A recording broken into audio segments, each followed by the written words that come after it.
मेरे साथियों नमस्कार। दोस्तों, आज पूरा हिंदुस्तान, पूरा देश सलाम करता है हमारे देश के वीर जवानों के जज्बे को।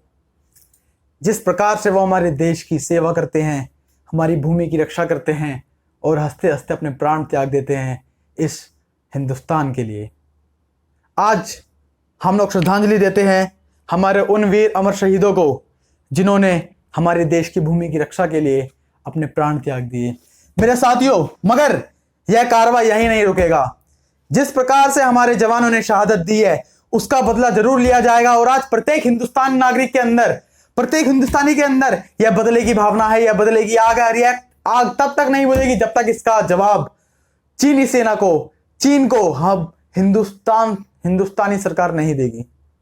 मेरे साथियों, जिस प्रकार से 15 तारीख को हमला किया गया, हत्याएं करी गई, उनको बंदी बनाया गया, यह सारी बातें हम लोगों से छुपाई गई। जो सरकार दावा करती है अपने मजबूत नेतृत्व का, आज वह क्यों मजबूर है इस चीज को हमसे छुपाने के लिए? हमें नहीं बताया जाता कुछ। इतने समय से विवाद चल रहा है, सारी बातें छुपाई गई। वो तो मैं सलाम करता हूं कुछ पत्रकारों को जिनके माध्यम से हमें सूचना मिलती है। देश का मीडिया मर चुका है, वह गुलाम बन चुका है, जबकि मीडिया का दायित्व होता है कि वह सही खबर हम लोगों को बताए, हमारे तक सही सूचना पहुंचाए। उससे पहले दायित्व बनता था हमारे देश के प्रधानमंत्री का, जिसका एक प्रथम दायित्व बनता है कि देश को सूचना दे उनके जवानों के बारे में। साहब, जो जवान होता है, जो सैनिक होता है, वह किसी दल का, किसी संगठन का नहीं होता, वह देश का होता है। वह देश के लिए मरता है, देश के लिए मिटता है और हंसते प्राण त्याग देता है।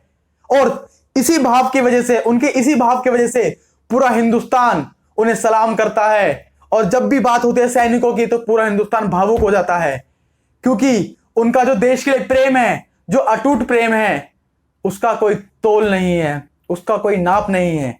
और आज जो उनकी शहादत हुई है, उन्होंने जो बलिदान दिया है, यह आवाज पूरे देश में गूंज रही है कि उसका बदला जरूर लेना चाहिए। और आज पूरा देश आस लगाए बैठा है हमारे देश के प्रधानमंत्री से, नरेंद्र मोदी जी से, कि आप इसका मुंह तोड़ जवाब दीजिए। और हमें उम्मीद है जिस मजबूत नेतृत्व का आप दावा करते हैं, आज उसका समय आ चुका है। आपको दिखाना पड़ेगा चीन को कि क्या भारत है, क्या भारत की मजबूती है और किस प्रकार से हमारे जवानों की शहादत का बदला हम लोग लेके रहेंगे। तो साथियों, हम सभी लोग विनती करते हैं, हाथ जोड़ के विनती करते हैं अपने प्रधानमंत्री से कि इन जवानों की शहादत व्यर्थ नहीं जानी चाहिए। और एक और विनती रहेगी कि देश को गुमराह करने का काम ना करे। जिस प्रकार से हमारे प्रधानमंत्री ने, वर्तमान की सरकार ने देश को गुमराह करने का काम किया है। राजनाथ सिंह जी कहते हैं कि काफी तादाद में सेना आ गई थी, और हमारे जो प्रधानमंत्री है वो कहते हैं किसी ने इंटरव्यू नहीं किया था। My friends, they used to play politics on the name of army and this has been proved many times। और आज भी वही हुआ है, देश को गुमराह किया था। लोग लगातार सवाल करते थे, मगर जो सवाल करते थे उनकी आवाज को दबाया जा रहा था। और उनकी इस भूमिका में साथ दे रहा था मीडिया। सवाल करना कोई पाप तो नहीं है, कोई गुनाह तो नहीं है।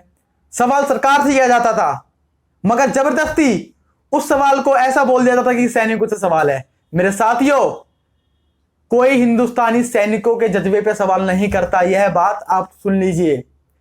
किसी भी हिंदुस्तानी को अपने सैनिकों के जज्बे पे बिल्कुल भी संदेह नहीं है। सवाल किया गया था सरकार से, और आज भी सरकार से सवाल है, और जवाब देना सरकार का दायित्व बनता है और इन्हें देना पड़ेगा। तो दोस्तों, कृपया करके यह अवस्था ना बनाएं, ऐसा माहौल ना बनाएं कि सवाल करना गुनाह है। हम हिंदुस्तानी हैं, हमारा हक बनता है अपने जवानों के बारे में जानने का, किस प्रकार से उनकी हत्या करी गई। तो साथियों, आओ हम सब निवेदन करते हैं और देखते हैं किस प्रकार से हमारी जवानों की शहादत का बदला लिया जाता है, और नमन करते हैं उन अमर जवानों को, श्रद्धांजलि देते हैं। भारत माता की जय। वंदे मातरम। जय हिंद।